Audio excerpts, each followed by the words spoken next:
Good afternoon.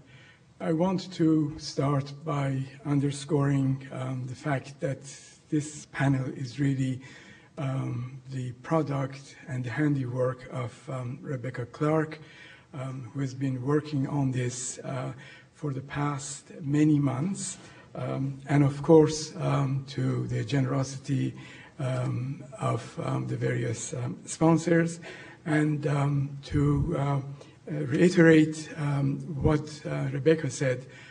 I too am particularly proud that we have such an ecumenical and broadly gauged set of co-sponsors for this panel. That, I believe, is truly unusual and a source of considerable pride for the Boston College community. We have a sterling group of panel of experts this afternoon, and I would like to say a few words about each of them, and then we'll promptly get to our program. Our first speaker is Dr. Aaron David Miller, who is currently a public policy fellow at the Woodrow Wilson Center for Scholars, or International Center for Scholars, where he has been since 2006. For the prior 2 decades, he served at the Department of State as an advisor to 6 secretaries of state, where he helped formulate U.S. policy on the Middle East and the Arab-Israeli peace process, most recently as the senior advisor for the Arab-Israeli negotiations.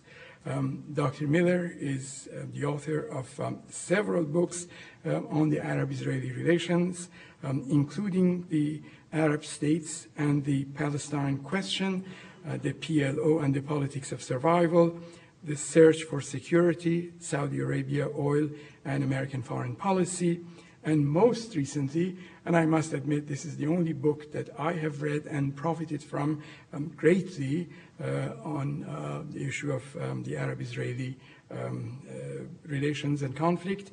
And the title of the book, which I recommend to all of you, is The Much Too Promised Land, America's Elusive Search for Arab-Israeli Peace. Dr. Miller received his PhD in American Diplomatic and Middle East History from the University of Michigan, and then joined the State Department in 1977. He is sort of broadening or branching out from the study of the Middle East. His forthcoming book is entitled Can America Have Another Great President? Dr. Miller will be followed by my good friend, Professor Shai Feldman, the founding director of the Crown Center for Middle Eastern Studies and professor of politics at Brandeis University. He was a long-time fellow at the Jaffe Center for Strategic Studies at Tel Aviv University, and from 1997 to 2005, he was the head of that research center. Dr. Feldman is the author of numerous publications, including Israeli Nuclear Deterrence, a Strategy for the 1980s, The Future of U.S.-Israel Strategic Cooperation, Nuclear Weapons and Arms Control in the Middle East, and then finally, Bridging the Gap, a Future Security Architecture for the Middle East. Dr. Feldman is a graduate of Hebrew University in Jerusalem, and he was then awarded his PhD by the University of California at Berkeley back in 1980. Our third and final speaker this afternoon is Dr. Hussein Ibish, who is currently a senior fellow at the American Task Force on Palestine and executive director of the Hala Salam Maksud Foundation for Arab American Leadership. He is an expert on Palestinian affairs and has many publications, including What is Wrong with the One-State Agenda, Ending the Occupation and Peace with Israel is Still the Palestinian National Goal. Dr. Ibish has worked as a journalist for a variety of newspapers and other media. His columns and analyses have appeared in the LA Times, the Washington Post, the Chicago Tribune, and for a number of years he served as the Washington, D.C. correspondent for the famous Daily Star of Beirut. Dr. Ibish has a PhD in comparative literature, isn't that wonderful, from the University of Massachusetts at Amherst. We are delighted to have all three of our speakers. They have agreed to speak for 15 minutes each, and then we will hopefully have a good Q&A and discussion among the panelists and of course, members of the audience. So we'll start with Dr. Miller.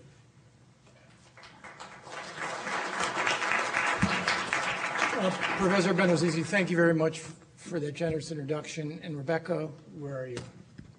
Thank you for bearing with me. And I've known these other two gentlemen for quite a long time. I'm sure they didn't give you as much trouble as I did. But thank you very much for hosting this, and thank all of you for coming. And I think it is interesting that Boston College does have this reputation. It reflects to a certain degree the big tent character of American society, where a veritable multitude of potentially conflicting ethnic, political, religious, philosophical groups interact in an extraordinary, amicable fashion. And this is not the case, certainly, as I think Hussein may attest, on other campuses across our great nation. But thank you all for coming in such a respectful and civil mood. I have watched, studied, and actually helped shape in a tiny way, I don't want to claim too much credit, given the end result, over the course of a 30-year period of the U.S.-Israeli relationship. And what I've come away with is the conviction that there is a huge misunderstanding, both willful and otherwise, on the part of Israel's critics as well as Israel's defenders, about the nature and character of this relationship. Why is it that we have this relationship? What is the dynamics that drive it? And what is its future? There are many different takes on this. And I have long ago left my role of selling. I'm not in sales anymore. I sold for 25 years, and I believed in what I sold. I would only say this to you, and I will sell this notion. Actually, I'll put it in the words of Tennyson, who said it much better than I did. He said, there is more faith in honest self-doubt than there is in half the world's creeds. There's more faith in honest self-doubt than in half the world's creeds. Nobody has the answer. No religion, no philosophy, no approach to life can offer up truth on a silver platter or a platter of any other color. The pursuit of truth is hard. It's excruciatingly painful. It requires work, and it requires honest self-doubt. So all I would ask is that you doubt. Because if you don't doubt now, where you have the time and the space to doubt, freed from presumably the constraints of the material world to a certain degree, you've suspended all of your worldly interests, those of you who are students, you'll never get it. So I'm going to offer you a half dozen observations about the nature and character of the U.S.-Israeli relationship. I ask only that you turn them over, each of them, see whether they make sense, and then respond. I would call them the first principles of this relationship. First, working out a relationship with Israel is essential. It's a fantasy to believe that the United States could accomplish the things that it cares about in this region with respect to war making and peacemaking in the Arab-Israeli arena without a relationship, and a close one. And that doesn't mean rolling over. It means bringing the right combination of toughness and reassurance in dealing with an ally. And the Israelis are special because the nature of the U.S.-Israel relationship is driven much more by identity and ideology than it is by interest. It is driven more by identity and ideology than it is by interest. Value affinity. If you asked me of all the factors that drive the relationship, what is the one that provides the foundation which has supported this curious, at times dysfunctional relationship? It's value affinity. Without value affinity, you could stack all of the other elements of the relationship. The presence of a large and influential Jewish community, evangelical Christians in the millions for whom support for Israel is both a matter of eschatology and practical politics. Israel as a strategic ally of the United States, the moral debt that the West, particularly the United States, owes to the Jewish people in the wake of the Holocaust. If you stack them all up and you took value affinity away, the relationship would never survive in the way that it has endured and, frankly, prospered. Second, values, however, and identity sometimes can conflict with interests. And as close as America and Israel are, the reality is that they reflect different experiences and dimensions. Where you sit in life has a great deal to do with where you stand. And I would argue to you that America and Israel have two fundamentally different conceptions of history and perhaps even of the future. What is so remarkable, given the dichotomy that exists in these worldviews, is how much coincidence there actually has been with respect to American and Israeli interests. Now, what are these fundamentally different worldviews? Well, I try to explain to people when they want to know about American foreign policy, particularly to people who don't live here, that the key to understanding the way America behaves abroad on any issue is to understand one simple fact, because I think it's determinative, and that is where we are. We are the only great power in the history of the world, in recorded history, that has managed to attain a degree of physical detachment and isolation virtually unparalleled. We have non-predatory neighbors to our north and to our south. And we have fish, oceans to our east and west, what one historian called our liquid assets. If you want to understand America, its pragmatism, its idealism, its split the difference mentality that we somehow can solve the world's problems, its arrogance, then borrow the one line from the real estate business. It's location, location, location.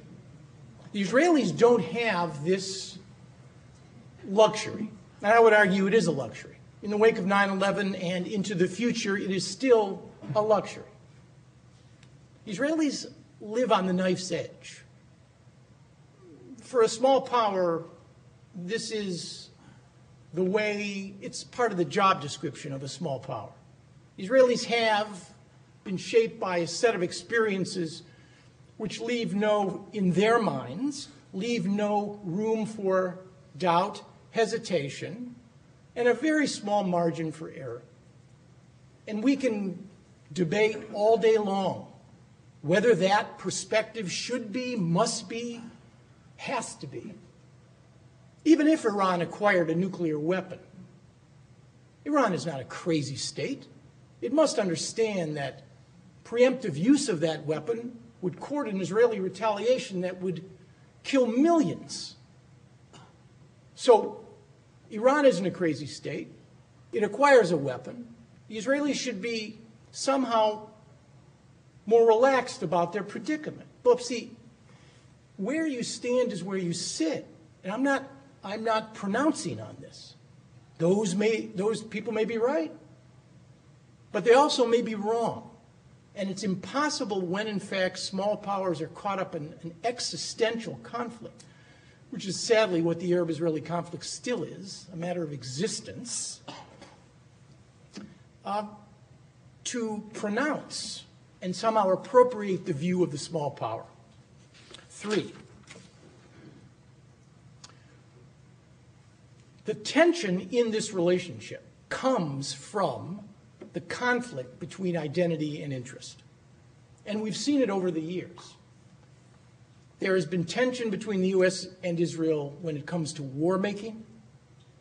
There has been tension between the United States and Israel when it comes to peacemaking.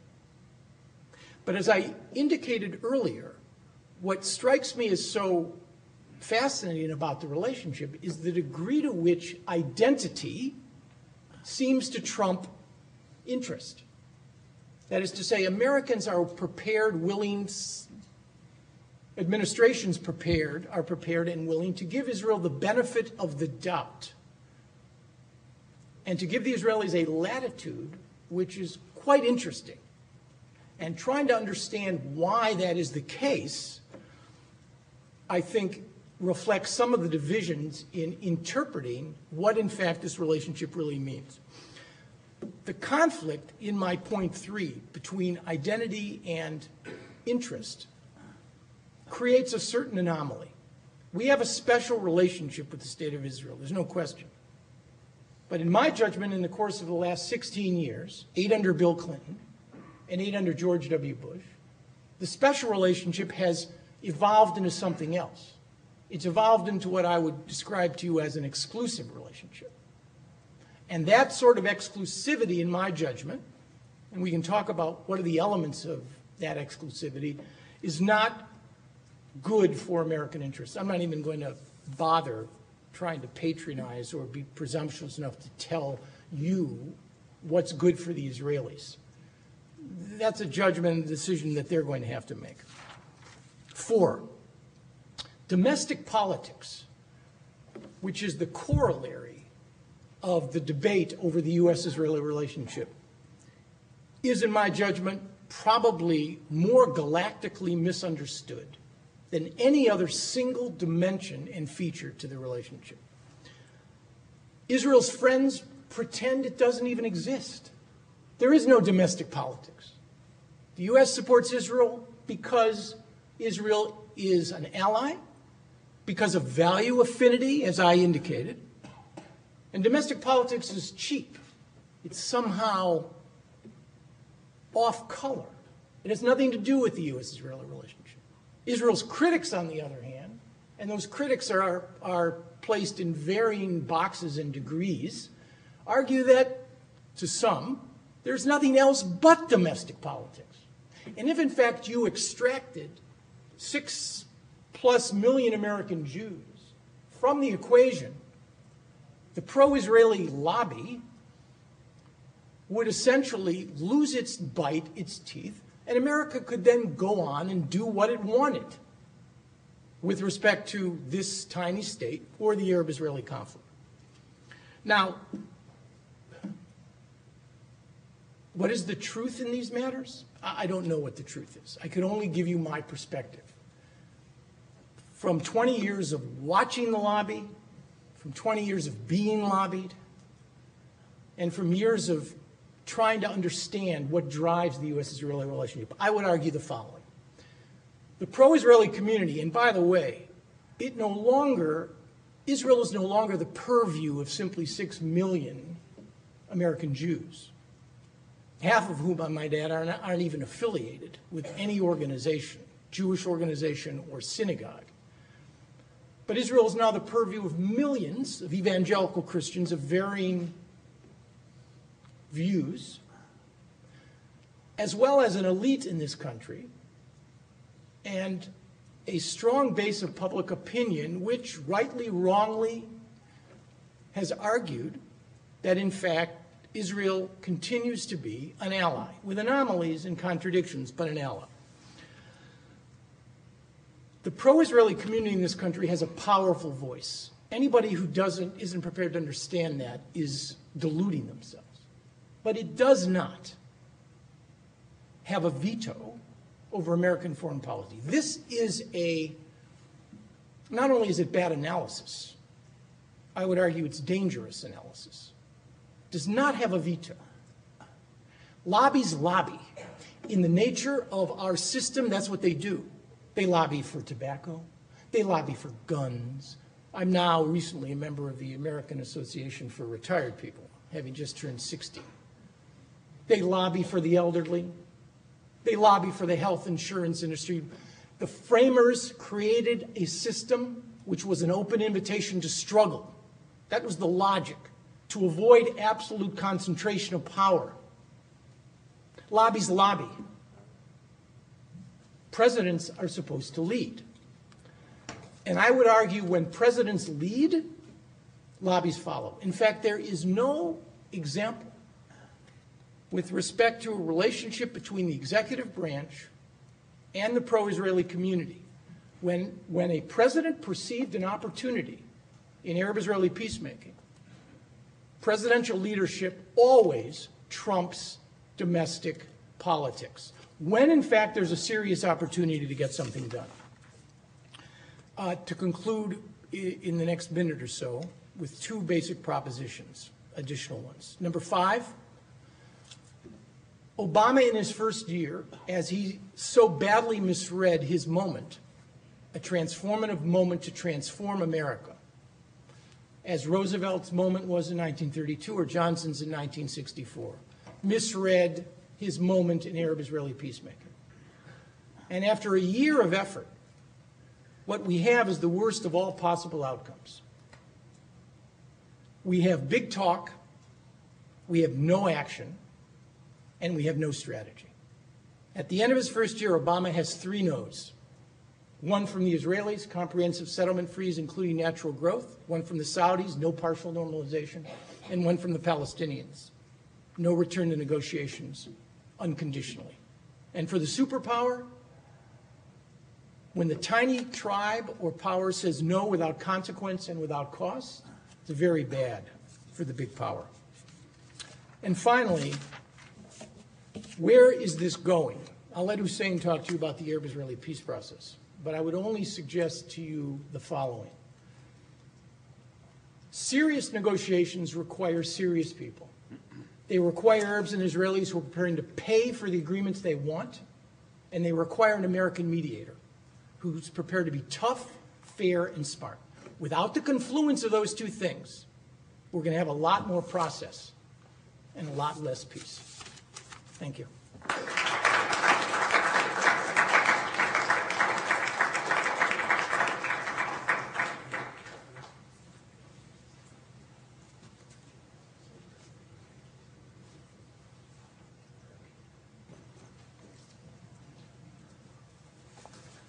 Well, I'd like to add my own thanks to my good friend and former neighbor, Ali.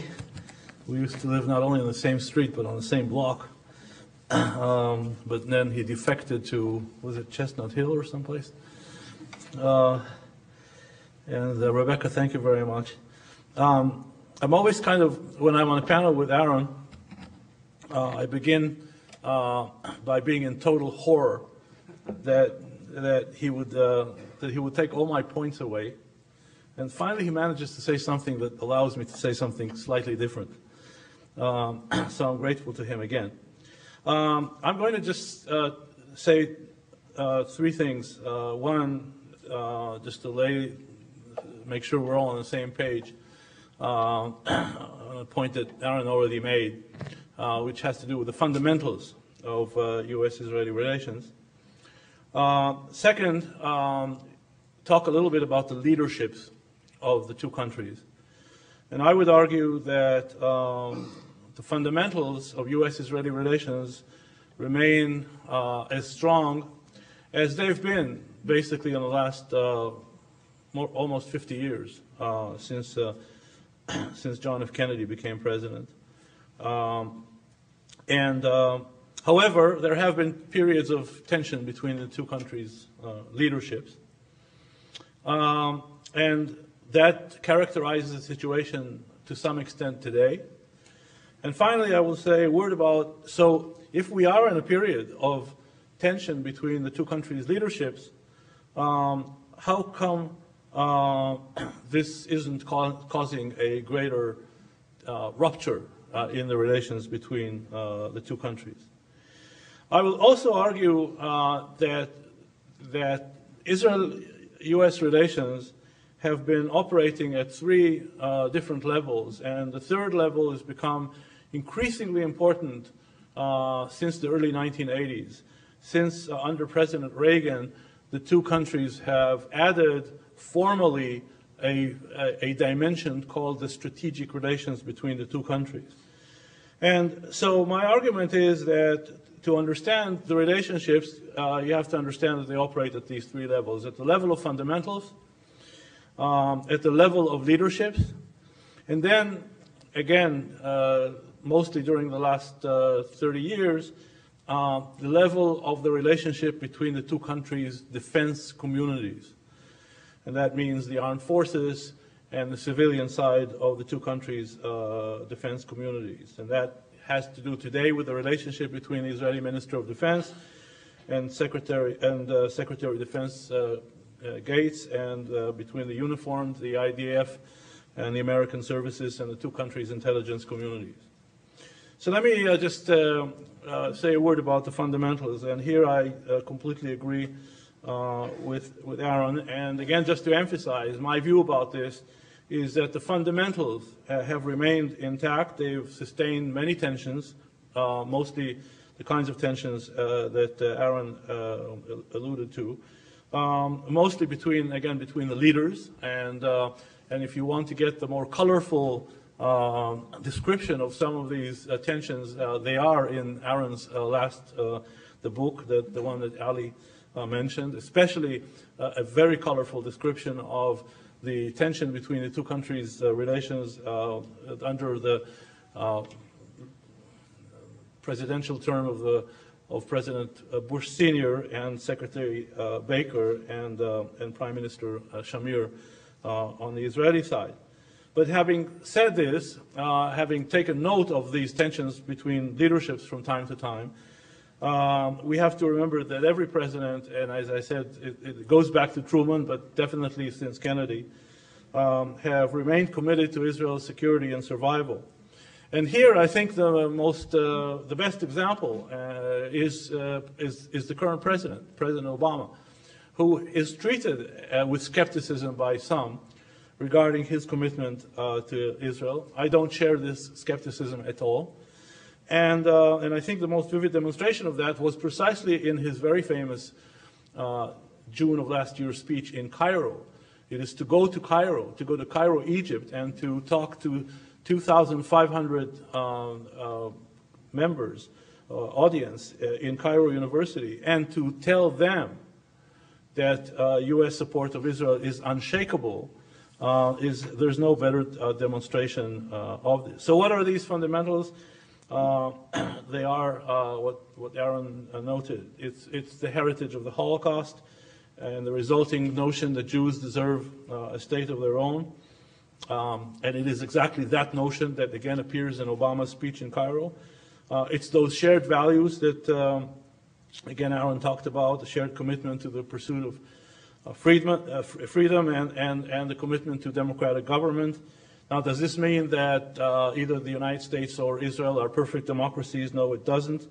Both countries have found themselves at different periods having to compromise principles of freedom and democracy for what they perceived as their security concerns.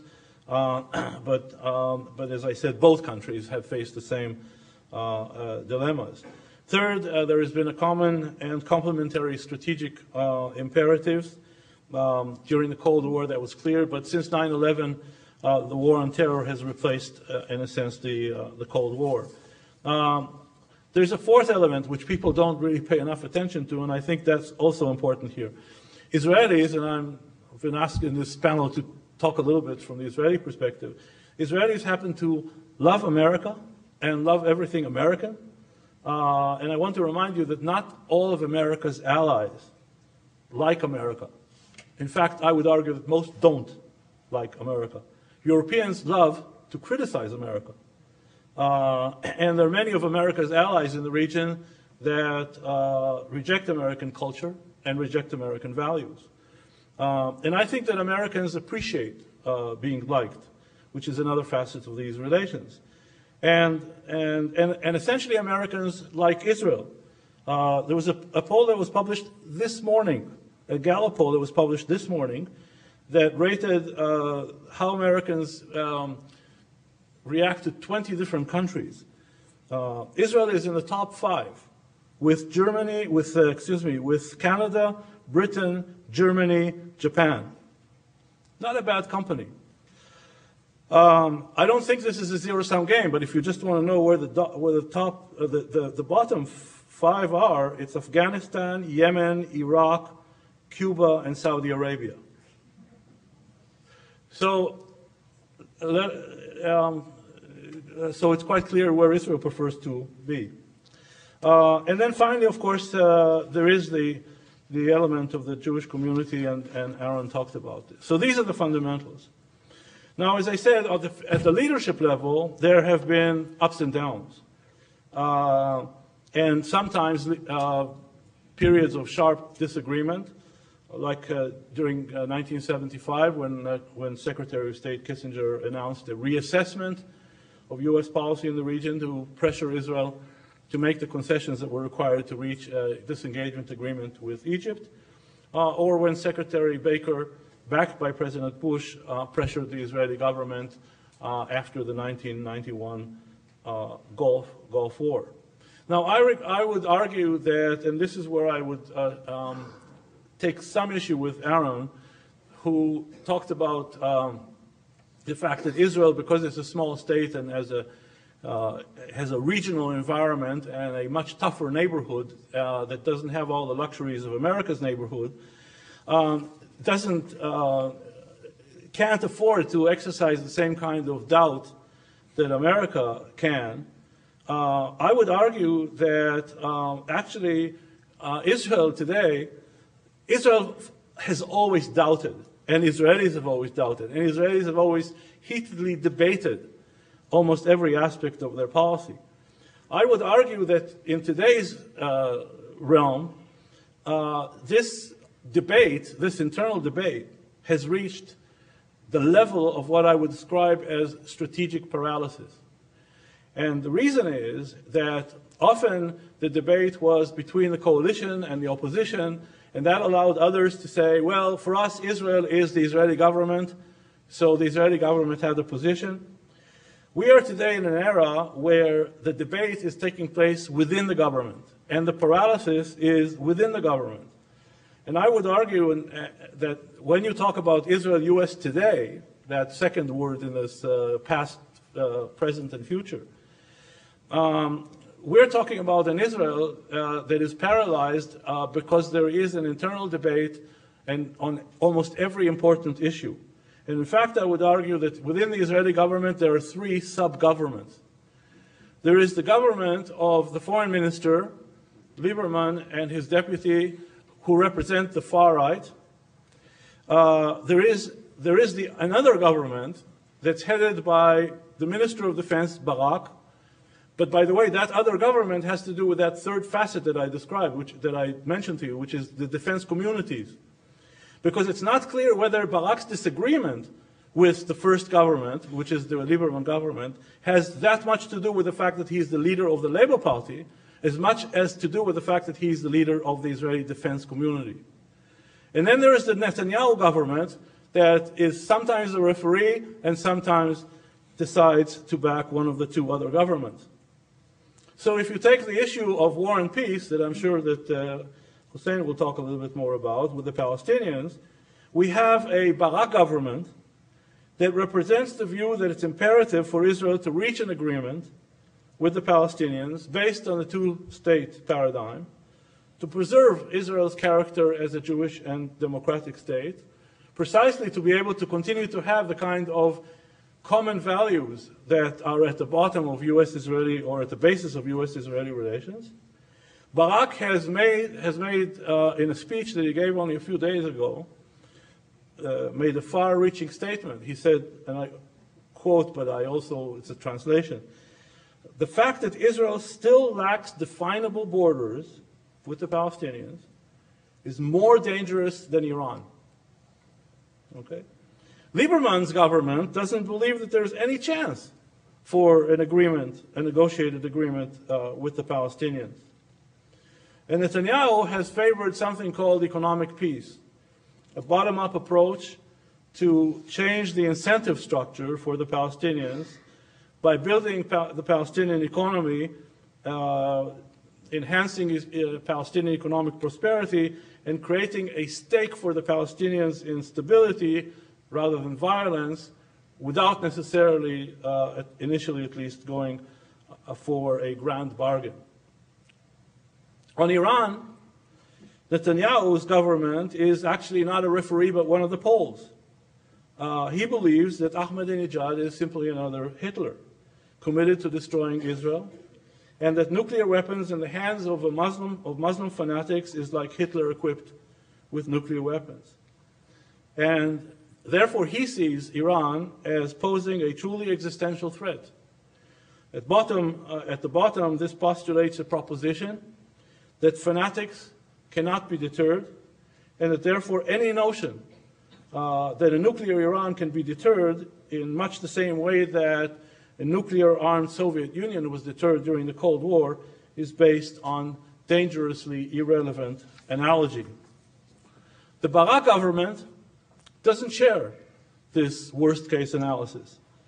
Barak would like to see a deferment as much as possible of Iran acquiring nuclear weapons, but he is extremely uncomfortable with the analogy to the 1930s.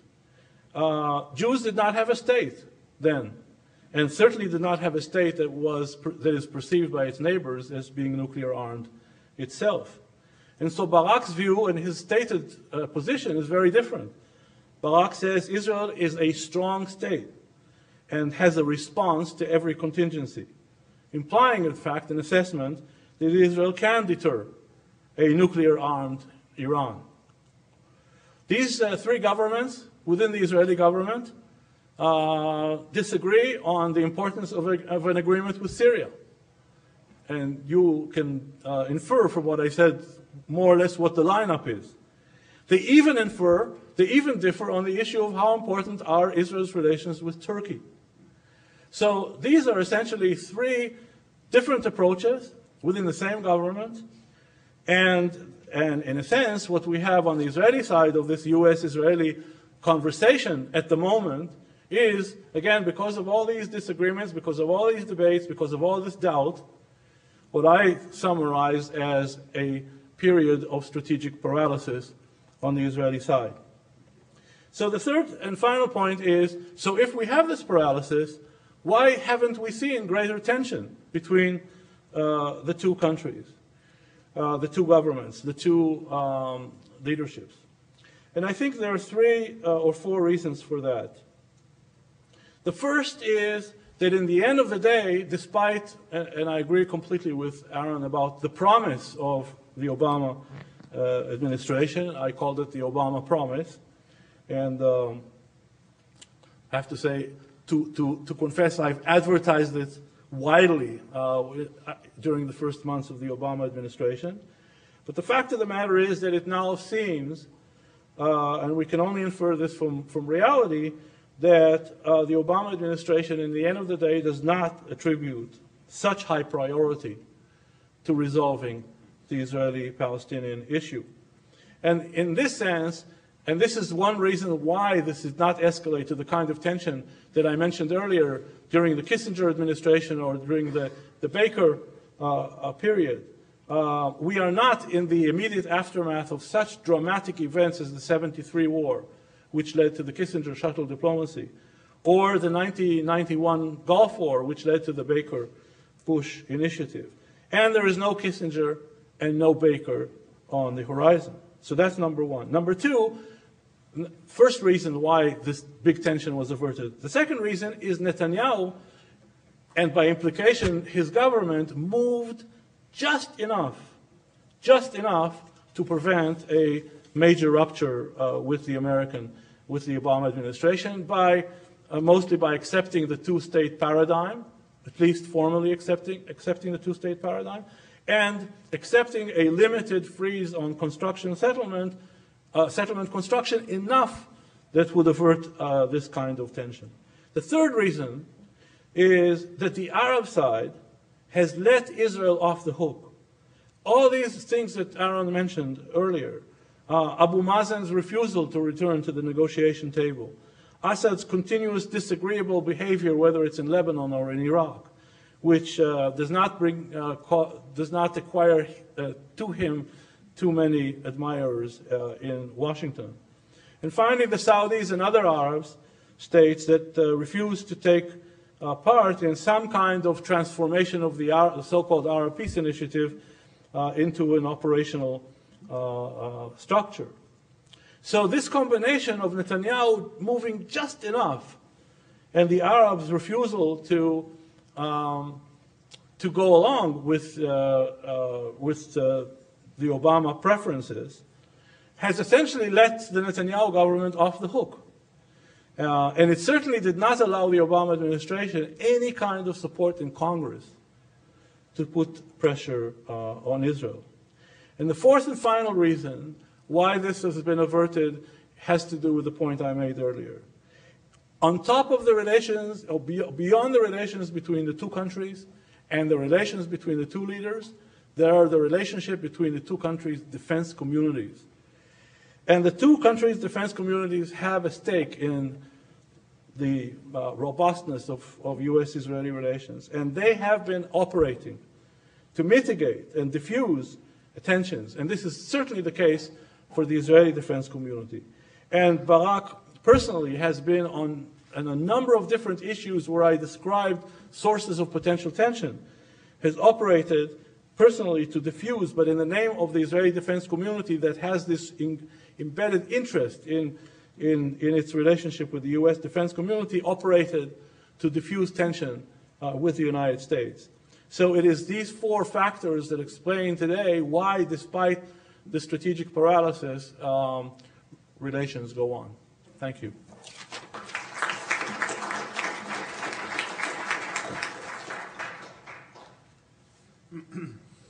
Thanks very much, and I'd like to actually thank Boston College, Rebecca, and everybody else for putting this together.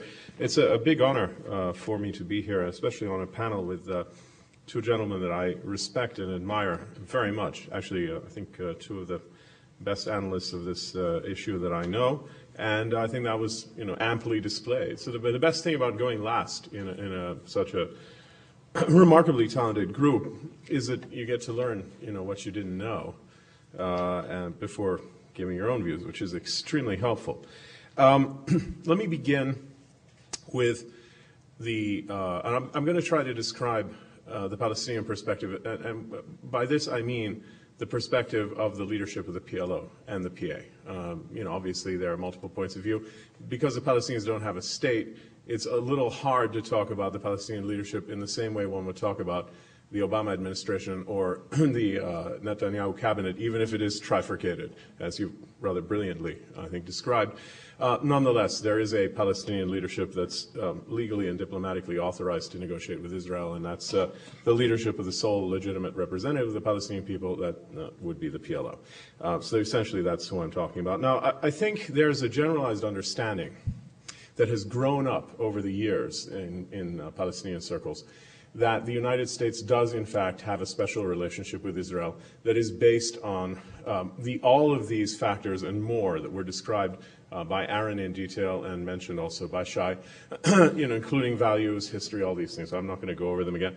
And the traditional idea in Palestinian and pro-Palestinian circles, both in the Middle East and here in the United States, that it is the role of the Palestinian national movement vis-a-vis the United States to unseat, undermine, eliminate, or supplant the special relationship has given way to a realistic appreciation that for the foreseeable future there's going to be a special relationship between Israel and the United States.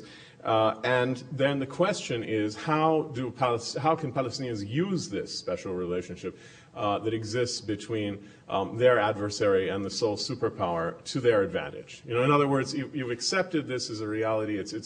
It might change in the future, but it's not.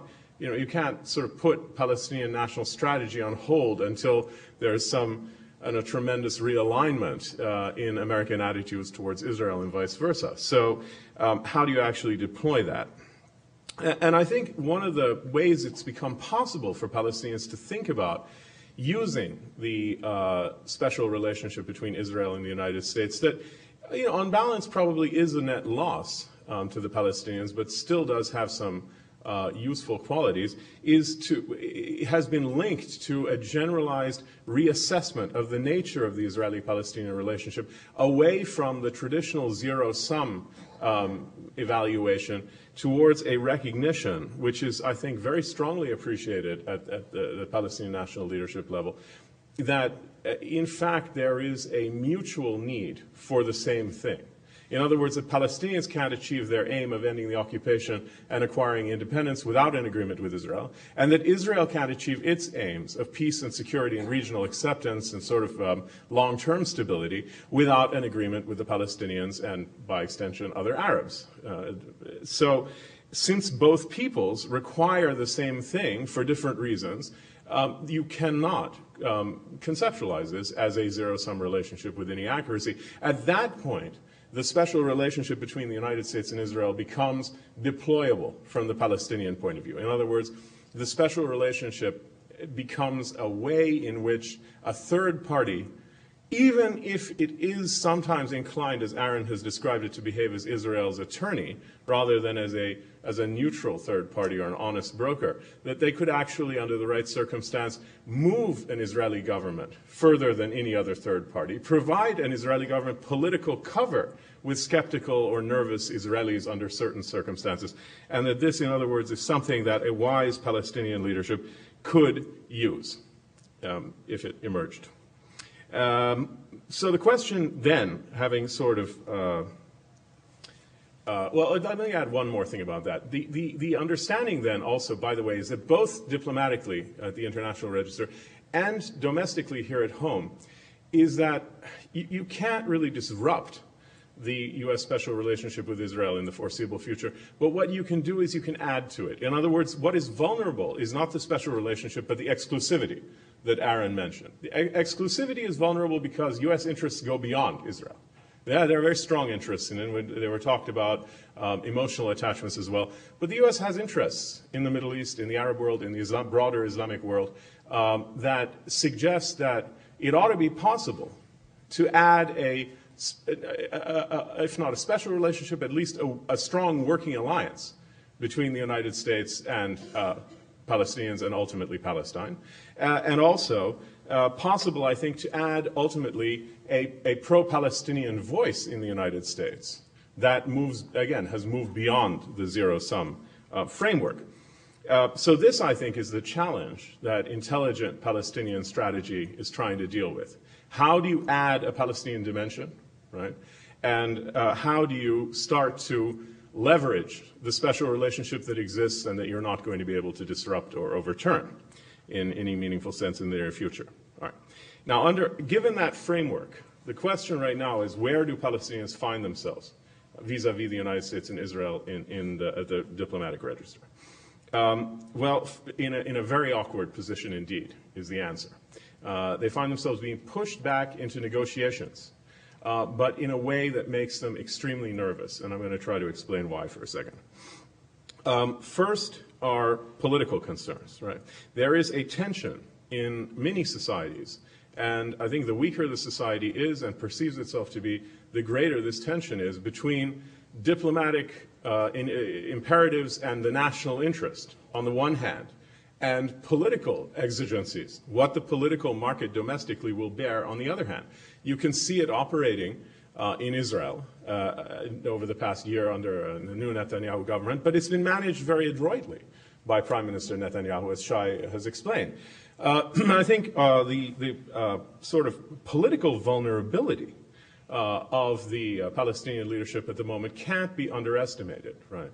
They feel that they've taken such a series of blows in the past 8 months or so, since summer, certainly since the beginning of fall, that it's going to be extremely difficult for them to reconcile what is required diplomatically and in terms of advancing the national interests on the one hand, and what the political market among Palestinians will bear. And remember, there is a zero-sum, a really existing zero-sum contest for power within the Palestinian society between secular nationalists associated with the PLO and Islamists led mainly by Hamas. And that this relationship at the moment is structured in a way where any reduction in credibility and authority by one generally tends to accrue to the benefit of the other. There's been an interesting phenomenon recently where the credibility of the PLO has kind of gone down a great deal, but it hasn't accrued to the benefit of Hamas. This is an odd phenomenon. It won't last. One side is going to prevail here, and there'll be a reunification of Palestinian society, but on one term or another. I mean, either Hamas is going to agree to the quartet conditions and the status quo ante and join with the PLO in a subordinate role. And yet, because of the special relationship described before, the administration has remained very close to Israel, which has essentially disagreed with it a great deal in the past 8 months, 9 months, and politically very distant from the Palestinians, even though the Palestinians, at least the PLO, have been in very strong agreement on most issues with the Obama administration. There's the biggest falling out has been over the question of whether to return to negotiations without preconditions. And I think that's something I'd like to explain. It's not as capricious as it might look. I would add something, which is Shai is right, that the Arab side has let Netanyahu off the hook almost entirely. And allowed him to play this game of ambiguity about the two-state solution. And he wants to be ambiguous about it and create an atmosphere of ambiguity because there's a political cost to being unambiguous. If he was unambiguously for it in an enthusiastic way, his coalition probably wouldn't bear it. If he was unambiguously against it, I think the patience for that in Washington is very limited. So he's adopting this very ambiguous position. He can get away with it. Largely because I think the Palestinian leadership has not inspired confidence in the Obama administration during the fall that if they handed them the ball, they would run with it and be effective.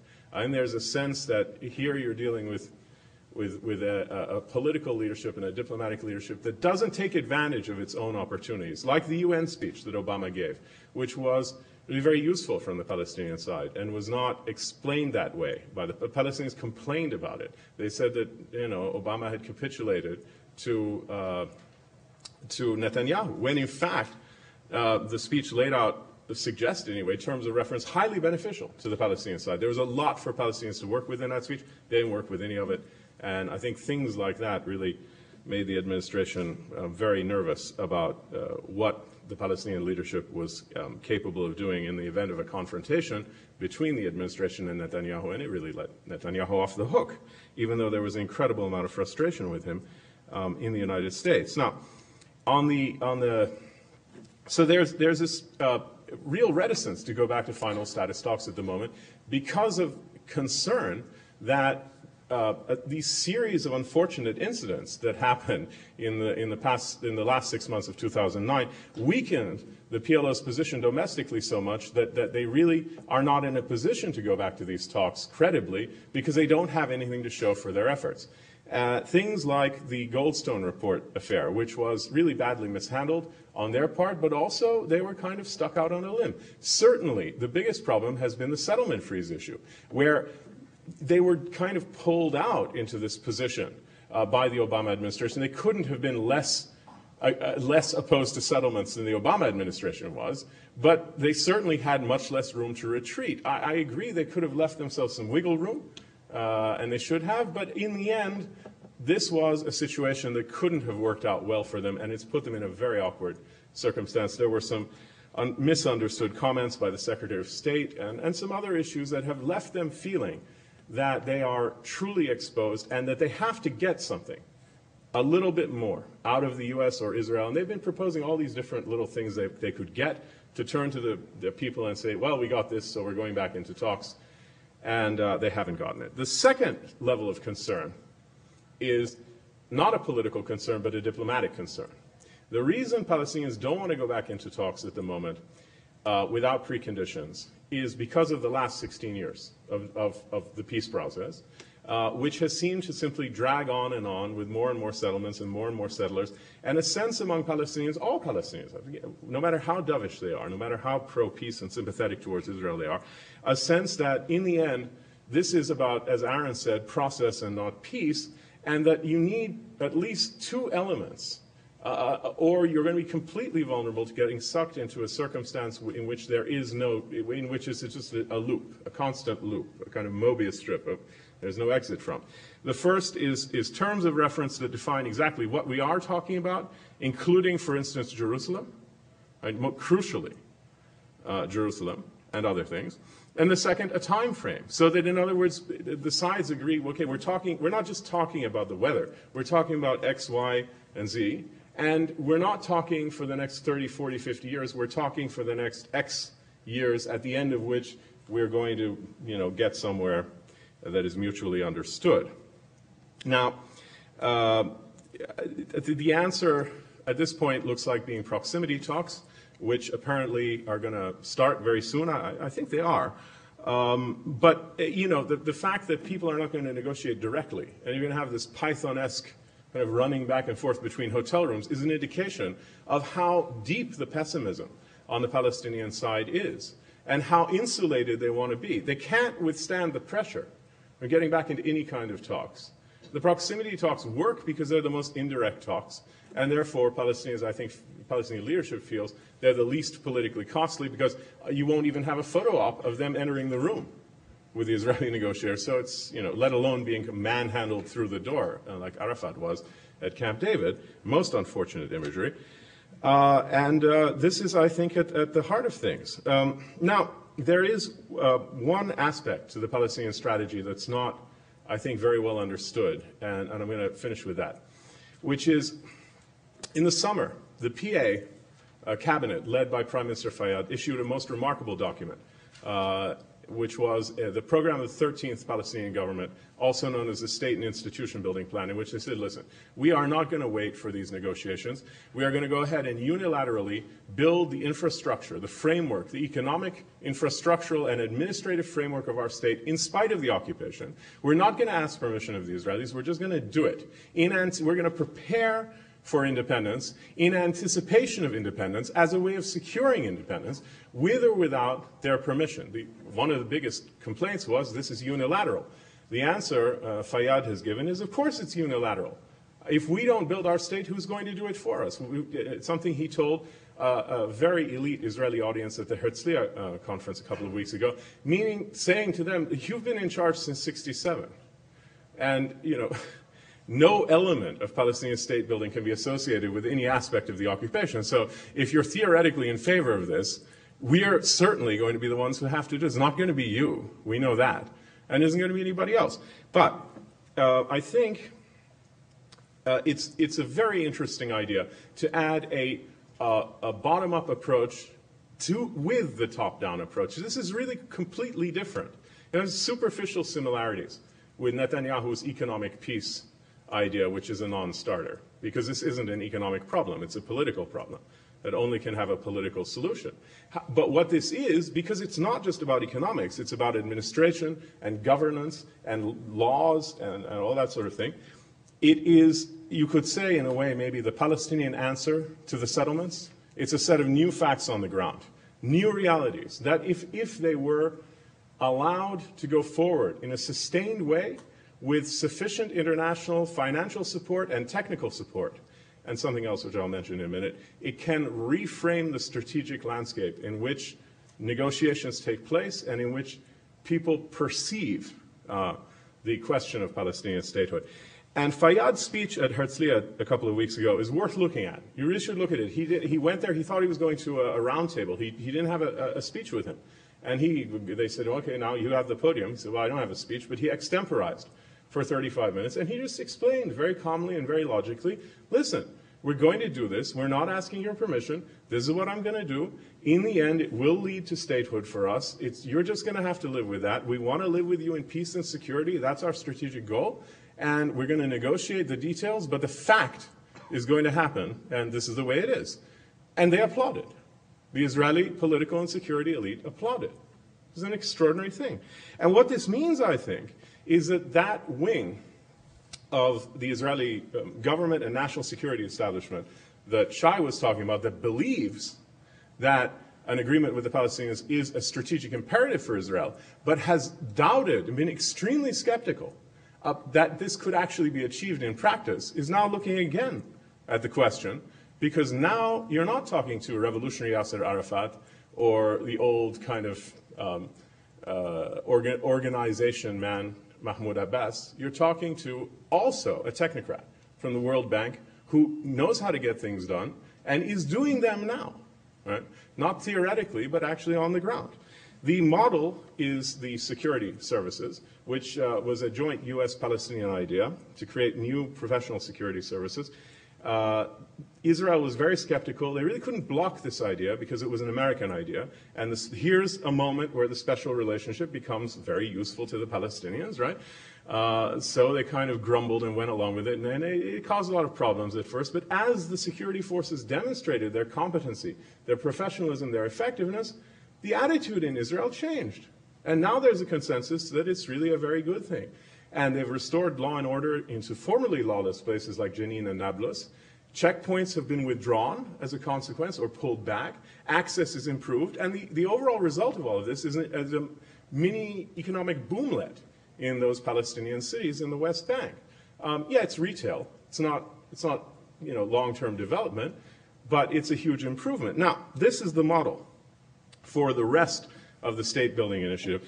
That you take international aid and support and technical advice as Palestinians, give it to them, and they've proven they can do it on the single most difficult front of all, which is security. If you can translate that into effective administrative and government efforts on security, you can certainly do it in health and education and other, it's much less controversial and people love it and they like it. It's much more problematic if you go around arresting people than giving people health care and education and sewage and all that stuff.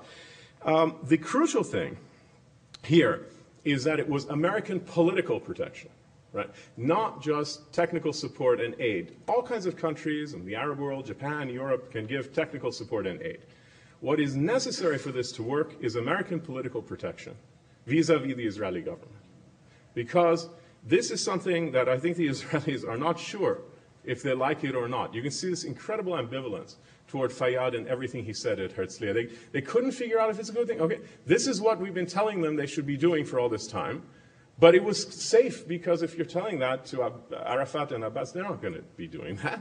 That's not what they do. Now here comes the guy who not only says he's going to do it, he's doing it. Now, did we ever really mean it or not? Oh my God, it's a conundrum that the Israeli leadership did not anticipate having.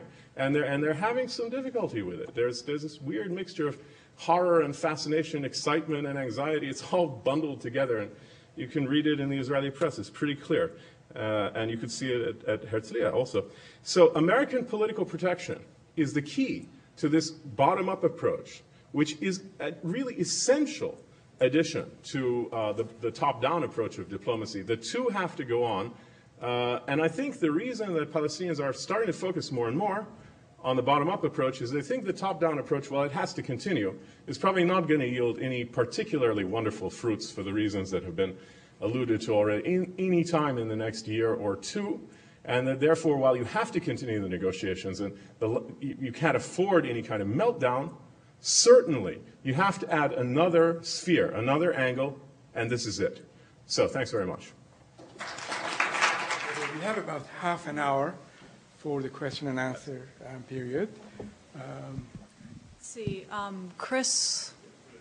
There he is. So, Chris, if you could just stand up. He has a cordless mic. So if you have a question, raise your hand, and Chris will bring you the mic.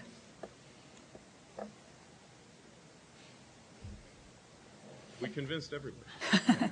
Yes, Professor Sajdi. Dr. Ibish, I was struck by how you described. I don't need a. Do I need a microphone? Well, they're filming it. No. Because they're filming it, you do. Yes. Okay. I was struck by your description of the PLO leadership as being, or as having been, defunct externally and internally until Fayyad almost. No. I mean, the thing is that you've kind of given reason for the argument that, you know, we don't have partners in peace. No. No? Okay. No. So can you explain that, They're please? not defunct. No. I said what I say. Sorry, that should be better. No, they're definitely not defunct at all. I think there was a sort of a dead end, and I think there was a need for Palestinian national strategy to add another dimension. I mean, continuing to be totally dependent on this peace process in which they are by far the weakest party, with very little leverage over Israel and the United States, except these, you know, drastic leverage of the very weak, you know, which has to do with saying no to everything and, you know, threatening this and that other dire circumstance. It costs them more. I mean, let's put it this way: if it is, insofar as this is a zero-sum relationship, guess who gets the zero every time? All right, so that's not a good strategy. All right, so clearly looking for something else. I certainly don't think the PLO is defunct. I think they didn't inspire that in the summer and the fall, when there was an opportunity presented by the great difficulties the Obama administration is having with Netanyahu, that a more adroit diplomatic performance on the part of the Palestinian leadership and the PLO diplomatic leadership vis-a-vis Goldstone, vis-a-vis the UN speech, vis-a-vis Clinton's remarks, vis-a-vis a lot of opportunities they had to perform adroitly and generally didn't, would have inspired more confidence in the administration, would have increased the likelihood of the administration not being satisfied with Netanyahu's attitudes, and increased the chances of, Shai described exactly, very nicely, how Netanyahu managed to do just enough to avoid a confrontation with the Obama administration. I'm adding another dimension, which is that there's a Palestinian contribution to Netanyahu being able to do just enough to satisfy his coalition partners on the right and the Obama administration and get away with this ambiguity. What I'm suggesting, though, shouldn't be misunderstood. The state-building enterprise is not a substitute for diplomacy, and it's not a substitute for the PLO either. There are Fatah cadres who don't like the state-building thing because it's glasnost and perestroika, and it reorganizes goodies in the West Bank towards an independent administration and what have you. However, it's all being done under the auspices of the president. It's all being done under the political protection and with the political blessing of Abbas, whose role as the head of Fatah was unchallenged. It was one of only two things that were unchallenged at the Bethlehem Six-Party Congress. One was the two-state agreement with Israel is a necessity and the other was Abbas's role as leader. Everything else was widely disagreed on. Those were the only two things that weren't. And his role as chair of the PLO is not questioned either. So, you know, his role is essential. It's just that he's not the technocrat. His remit is diplomacy, national strategy, etc. Administration and running, that goes to the ministries led by the prime minister. And so it's not surprising at all, since this is a pragmatic thing involving, well, they just released details of, well, they had a budget recently that was interesting, and they had a list of 1,000 community development programs that have already been completed, stuff like that. It's very mundane stuff. It's nitty-gritty, and one of the reasons people don't like it is it's not romantic. You know, the Palestinian cause is supposed to be a romantic one. It's supposed to be Wagner. It's not supposed to be this sort of, sort of Philip Glass, slowly developing minimalist stuff, which is what it is. I mean, and what it's going to be. So anyway, that I think you shouldn't misunderstand me as drawing that contrast too starkly. I'd like to request that you identify yourself when you ask a question. The first questioner was Professor Dana Sajdi from the History Department. Hi. Yes, I'm Mark Sheets from the Political Science Department. I teach American foreign policy and international security here. Two of you have mentioned American interests in the Middle East, but you were very coy about it, and you really didn't identify them. So I'm interested in how you understand American strategic interest in the Middle East, and what role do you think Israel plays therein? Anyone? Open to anyone. Those interests have changed over the course of the last half century. I mean, it was much easier within the Cold War context to provide a definitive answer.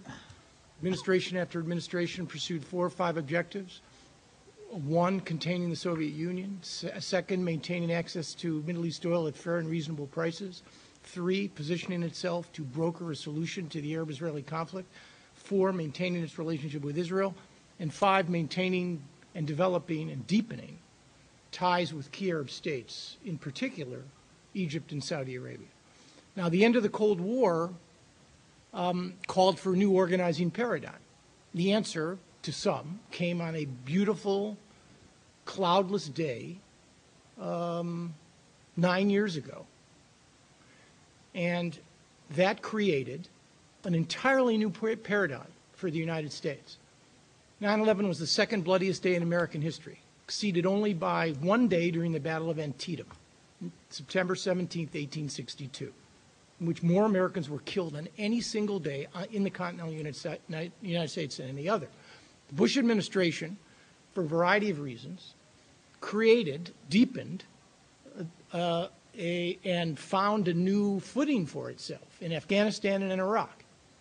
And the Obama administration is a child of 9/11 in so many ways. The ironies here are extraordinary and suggest the transformative aspects that Barack Obama wanted: foreign policy, domestic policy. This is just another example. So American interests right now, I would argue the prime directive, I'm a Star Trek fan, the prime directive, the organizing principle of any nation's foreign policy is to protect your homeland. If you can't protect your homeland, you don't need a foreign policy. And after 9/11, the war against terror, whatever it's called these days, began to create the organizing paradigm. Most everything now flows from this. And the Cold War is over. The Russians and the Chinese, the relationships have to be managed. But the major threat to American interests today and for the foreseeable future, we talk about interests, flow, sadly, from one angry, dysfunctional, screwed up region of the world, from which many of the threats that we will face in the next decade will come.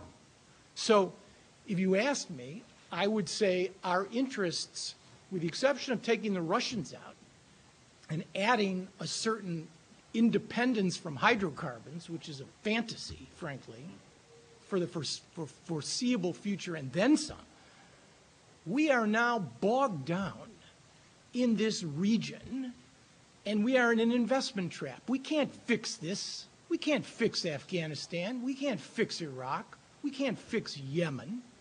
But we can't walk away. So our interests basically are more or less the same as they were, with one added dimension. We are now more vulnerable to attack than at any point in our history, in my judgment. We are now more vulnerable to being attacked in the continental United States than at any point in our history. We went through 60 years of Cold War with the Russians without one act, a couple crises, October 1962 in Cuba. But the Cold War didn't produce not anything like 9/11. So, and you see it in the Obama administration's foreign policies. You see the tacking very close to the parameters that George W. Bush created, both in terms of domestic security, the balance between protection of our constitutional rights and our security, and our foreign policy. The president just is in the process of deploying an additional 30,000 American forces to Afghanistan. That's $1 million per man, per woman, per year. That's $30 billion in Afghanistan. So, I would argue that we're stuck. We have less independence now. We have less power. We're not admired as much as we need to be. We're not respected in this region as much as we need to be, and we're certainly not feared, unless you happen to be on the wrong side of a predator drone. Well, if I can I just add one word to this on the on the latter part of your question. I completely agree with Aaron. And you see this in this transformed environment. In some ways, Israel has a different role, and in many ways, Israel has the same role.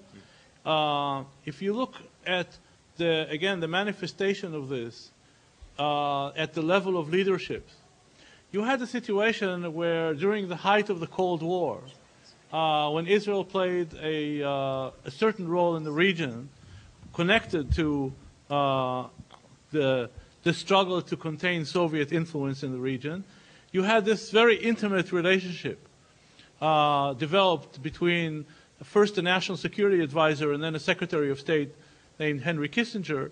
And in this case, an Israeli ambassador in Washington that had a very particular special status because he was the former chief of staff of the defense forces in 1967, Rabin. And they essentially were the two interlocutors through especially through the war of attrition, where there was a huge conversation, a very intense conversation between Israel and the United States on Israeli policy that was all connected to the issue of the Soviet role here and how to deal with this.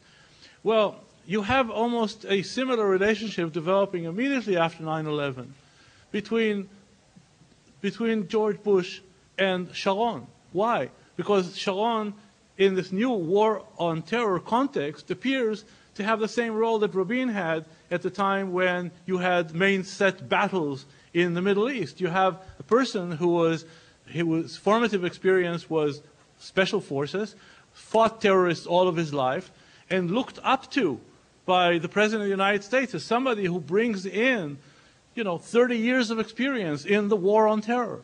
And so you have this kind of continuous, intimate relationship, despite the complete change in the environment that I think, as Aaron indicated, continues to this very day. And here again, you go back to this issue of the relationship between the two defense communities. Okay, it's the war on terror brings about a conversation that is focused on the fact that this Israeli defense community has decades of experience, where its primary focus since 1973 has shifted to essentially the terrorist challenge, and so we go on. Can I add something? I think that's all exactly right. But there's another dimension, which is the war on terror as a political conflict, a conflict about ideas. Certainly Al-Qaeda is much more of a set of ideas and a virtual organization online than it is a highly structured, centralized organization in any particular given place, I think, at least now.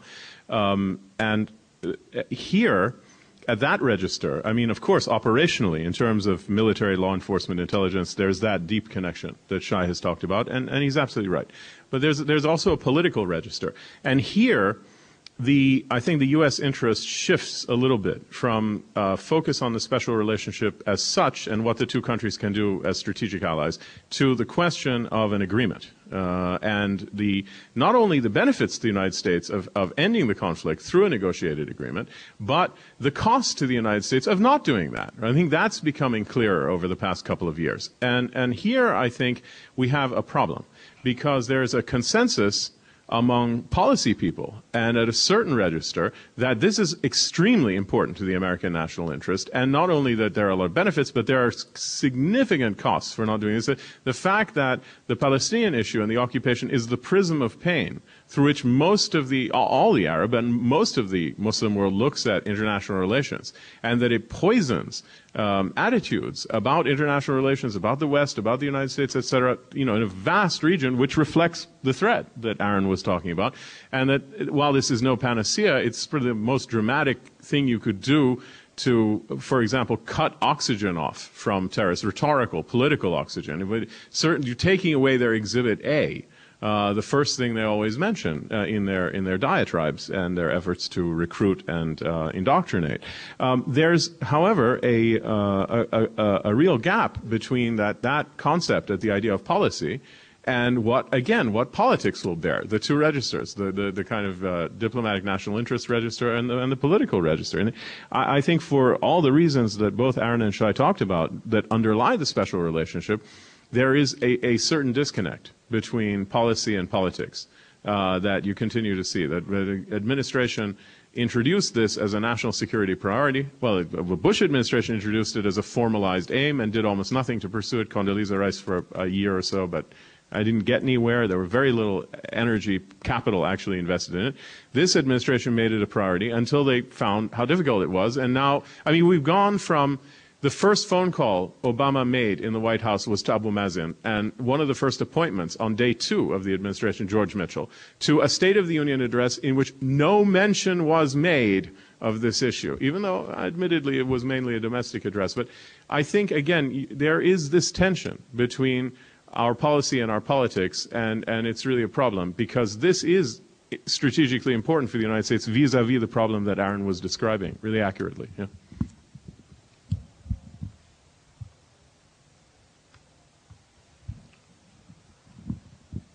Well, if there are no hands... Question all the way in the back there. Good. Better to have hands. Yes, first of all, thank you very much for coming. And I just wanted to ask, to those who argue that American influence... Can you tell us your name, Dov? Oh, sorry, David. I'm a junior here, CSOM, part of the Student Coalition for Israel. So to those who argue that American influence with Israel only is based mostly on values and less on interest, what do you say to those who claim that that influence only really started taking major place after Charles de Gaulle pretty much declared an embargo on weapons, and after the Six-Day War really left a vacuum, an influence vacuum for the United States to fill after the 1967 war? Yeah, I don't want the pendulum to swing too far to the other side. I pointed out that there are 4 or 5 basic sources which feed the reservoir of the durability and resiliency of the U.S.-Israeli relationship. Israel's conception as a strategic ally of the United States. We exercise with the Israelis, we share intelligence, we do research and development, we pre-position equipment in Israel. All of this stuff is true. And during the 80s, as Shai said, the foundation of this strategic relationship was born. But that is not, and Israelis are very uncomfortable with this notion that the U.S.-Israeli relationship should be composed of anything other than hard national interests. But I would argue to you that that is not the adhesive that holds it together. We had a strategic relationship with Panama. We had a strategic relationship with the Philippines. We had a strategic relationship and still do with South Korea. And yet several of these relationships went the way of the dodo.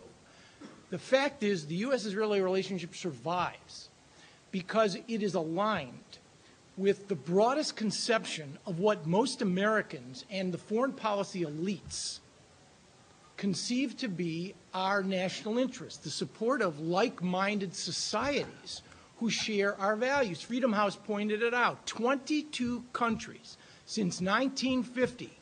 That's it. 22 countries since 1950 have maintained their democratic character continuously. And the Turks and the Indians do not make the list because of certain anomalies during the 1970s. The Israelis, for all their imperfections and all their misbehavior and all of the differences that we have with them, basically are perceived to be, among the elites and the general public, as sharing, broadly speaking, American values. One last point. I remember clearly the first Gulf War. For those who trumpet the U.S.-Israeli strategic relationship, this was the fantasy. This was the one scenario. Hostile radical Arab state invades conservative Arab state, oil producer, closely aligned with the United States. And yet, you know how we spent the first year and a half? Trying to keep the Israelis out of this, trying to keep them disassociated. We even persuaded then Prime Minister Shamir to absorb several scores of Scud launches in order to prevent Saddam from turning what was a conflict between Iraq and the international community into another Arab-Israeli war. And and it was the same with the second iteration. It's not, and the truth is, if I did nothing for a living other than be an advocate of the U.S.-Israeli relationship, if that's what I did for my professional career, I would not want to bank a whole lot on the U.S.-Israeli strategic relationship. I would want to continue to situate it in values. And that means, as both Shai and Hussein have indicated, the U.S.-Israeli relationship will fundamentally change under only one condition, and that is when the image of Israel in the mind of America changes. Then you will usher in a fundamental different relationship.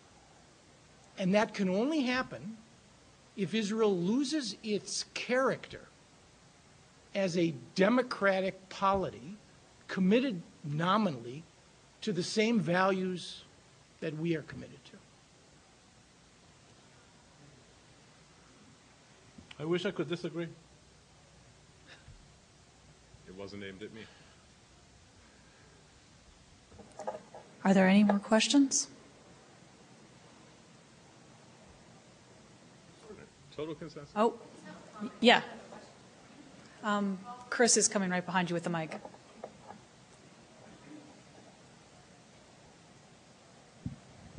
This just follows along what Aaron was saying. I guess I question, as an American, I question the values affinity. And I think maybe that I've seen, I've read a bit about the situation. I know a little bit about it. And I would say that the use of the term democracy, although I understand why it's applied and why it's suggested that the country may be the only democracy in the region, I find it hard to swallow because that democracy is not applied to everyone living within Israel. And I think it's just, there's been a very good marketing campaign to sort of get that label out there. And my question, my second comment, not a question, as an American, I also wonder why we continue to provide Israelis billions of dollars in aid a year, or not Israelis, but the Israeli government, when we don't see, we often, when we get into areas of conflict, for example, with the settlements most recently, we don't see any sort of leverage that we gain from that aid. So why, perhaps here's a question for you, why do we continue to provide that aid under such circumstances?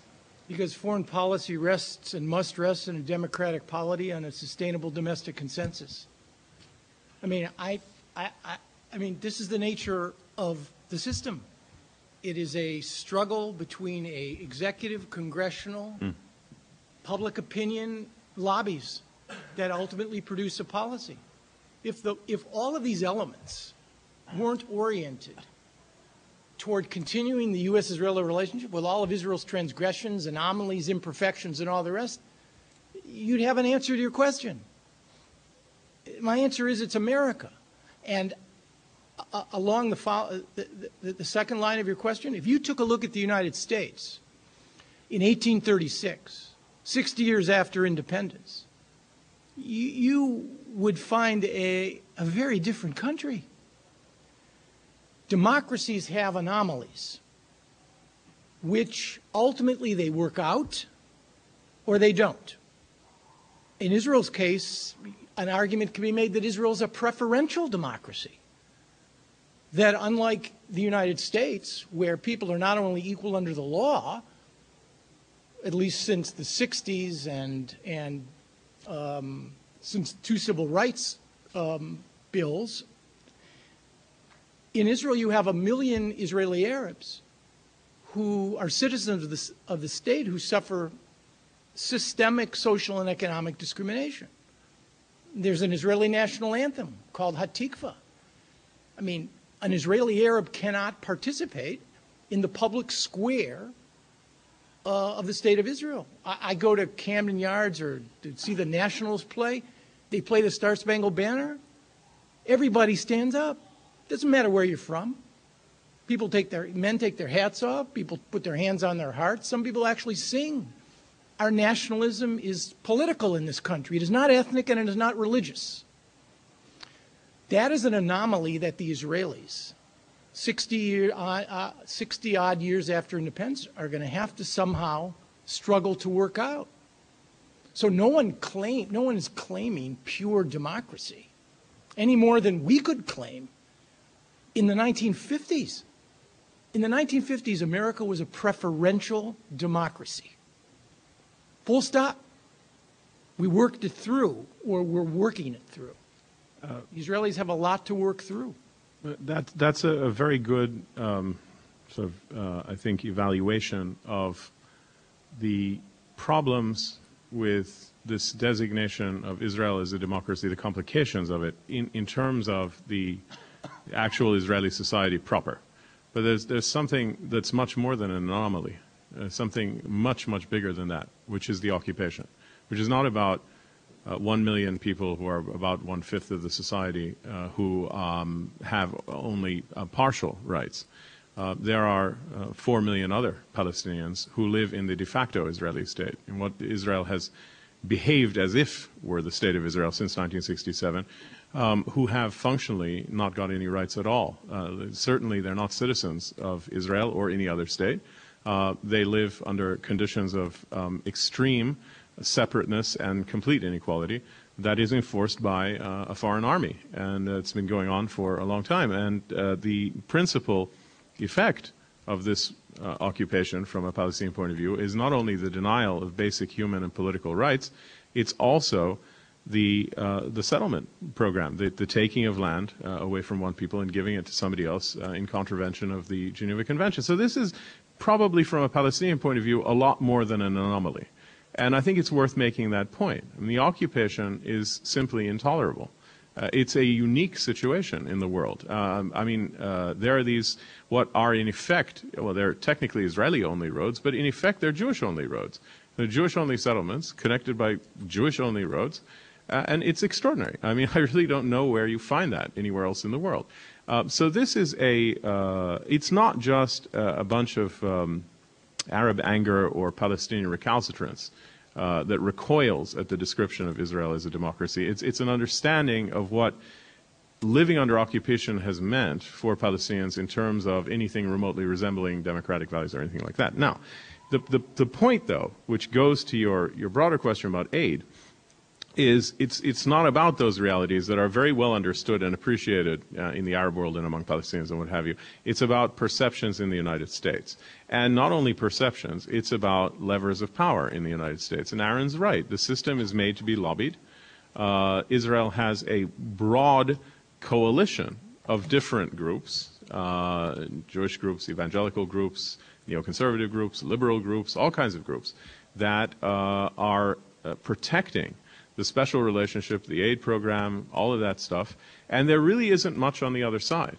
And I think the crucial thing is, as I said, Palestinians and Palestinian American organizations have, I think, largely moved on from the idea that the agenda is to try to take this on, to try to say suspend the aid or cut the aid or break the aid, because there really isn't any need to do that in order to advance the Palestinian national interest, which is to end the occupation. What you can do is you can try to leverage that relationship to help you end the occupation. And as I said, you can add, but you can't subtract. In other words, you can add aid to Palestine. You can add aid to the PA. You can add technical support, political protection for state building, rhetorical support for settlement freeze and terms of reference, letters of assurance, all kinds of things that are useful. Those you can get. Reducing or eliminating the aid, I think, is a practical impossibility, and it's not needed to achieve the goal of ending the occupation. So that's what I would say. Sorry, Shai. No, you shouldn't be sorry. Let me just add my 10 cents worth of this. Number one, I think the question is valid, and the fact of the matter is that, as I mentioned in my description of the Israeli internal debate, this issue is debated in Israel. And in fact, those who are pushing for an implementation of the two-state paradigm, whether it's in the framework of a negotiated grand bargain with the Palestinians, or those who see actually with favor what Salam Fayyad is trying to do, which is state building from the bottom up, most of them take a positive view of these efforts at implementing a two-state solution, precisely because they are worried about what was at the basis of your question. Whether, in other words, whether in the long run Israel can sustain its character and also its image as a democracy, given what has been described here as anomalies. Now, I just want to add one layer to this conversation, and that is that I think it's very important to distinguish between two very different types of anomalies that were mentioned here. One is the first set of anomalies that Aaron referred to.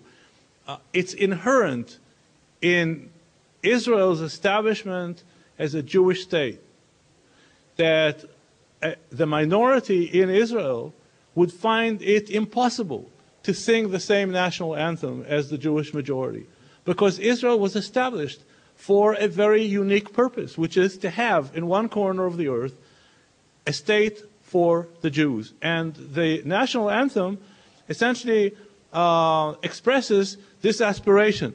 Some of it by now, some of the lines, by the way, in the anthem by now are completely anachronistic.